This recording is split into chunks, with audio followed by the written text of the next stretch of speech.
Sabi ng ibang sekta na ang nagpapatay daw kay Kristo ay ang mga paring Katoliko. Ako'y natatawa sa mga paratang nila. Ito'y nagpapakita lamang na itong mga protestanting ito ay walang kaalaman tungkol sa Biblia.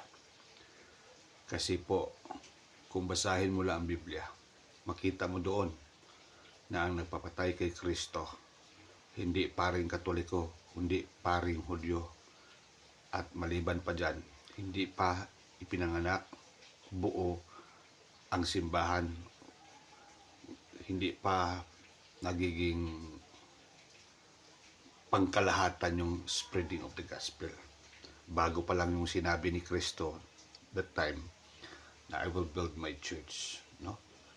Hindi pa po. Ito po'y ipinanganak nung panahon ng Pentecostes, kaya may Pentecost Sunday kaming mga Katoliko. Again, hindi ang paring Katoliko ang napapatay kay Kristo, kundi paring Hudyo. Baka kayo, mga Sabbath keeper, ang napapatay sa Kanya.